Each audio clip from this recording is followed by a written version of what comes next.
Manchester City look comfortable.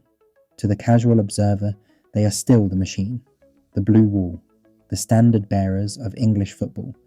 But behind the scenes, this season isn't just about defending a title, it's a race against time.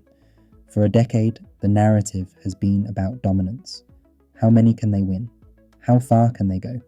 But in 2026, the question has changed. Now, it's how much longer do we have left? Welcome to the Etihad, where the lights are still bright, but the shadows are growing longer. This isn't just another campaign. This is the end of an era, and the club knows it. Let's talk about the elephant in the room. The man who rebuilt Manchester in his own image, Pep Guardiola. Every summer since 2023, the same whisper has haunted the halls of the City Football Academy. Is this the last dance? Pep has stayed longer than anyone expected. He's outlasted Klopp. He's outlasted the critics. But as his contract ticks toward 2027, the air feels different. He recently signed an extension, sure, but look at his eyes in the post-match pressers. There's a weariness there. He's talked about stopping. He's talked about breaks. When Pep leaves, he doesn't just take his tactics. He takes the soul of this project. City aren't just losing a coach. They're losing their North Star. And with every passing game, the gravity of a post-Pep City becomes a terrifying reality they have to prepare for, while still trying to win everything today. If Pep is the mind, Kevin De Bruyne has been the heartbeat, but heartbeats eventually slow down. Kevin is 34. In Pep years, that's ancient. The stats don't lie. The recovery times are longer. The freak injuries are becoming regular. Even as he spent a stint in Italy with Napoli, the world saw the truth. The magician's wand is still there, but the legs are struggling to keep up with the magic. When De Bruyne isn't on the pitch, City's IQ drops by 30 points. Phil Foden has stepped up, yes. Savinho is electric, but you don't replace a generational talent like De Bruyne. You survive his absence. City are currently looking at a squad where half the senior core is over 29. Bernardo Silva is already looking at the exit door to Benfica. Kyle Walker's recovery pace, once a cheat code, is finally being tested by the 19-year-old sprinters of the league. The window isn't just closing, it's jamming. Then there is the shadow that no one likes to talk about, but everyone feels. The 115 charges. Whether you believe in their innocence or not, the legal battle creates an atmosphere of win it while you still can. There is a sense of urgency to stack the trophy cabinet before any potential verdict alters the landscape of the club forever. It's a psychological weight that would crush most teams, but City have used it as fuel. However, fuel eventually runs out.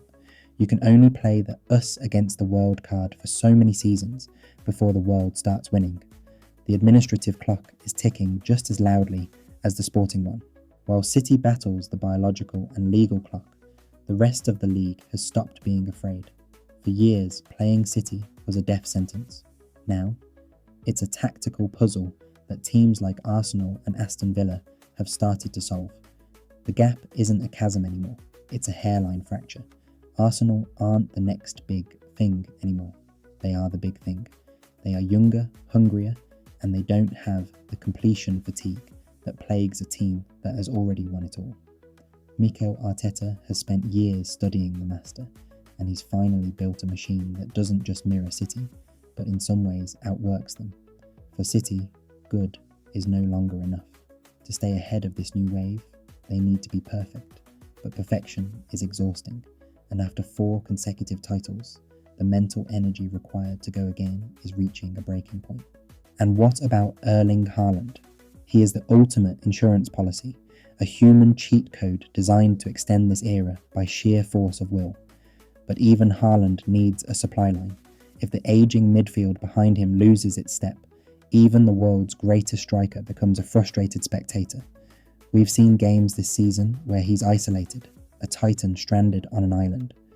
The squad refresh has already begun with players like Jeremy Doku and Rico Lewis, but integrating youth while maintaining a 90-plus point pace is like trying to change the tyres on a car while it's doing 100 miles per hour. One slip and the race is over. So, why does this season feel like a deadline? Because it is. This is the last version of this Manchester City, the one built on the spine of Edison, KDB, Bernardo, and Pep.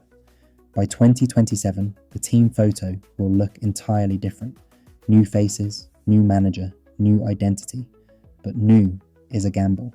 Now is a certainty. They know the 115 charges are still looming in the background. They know the core is aging. They know the king is preparing his abdication.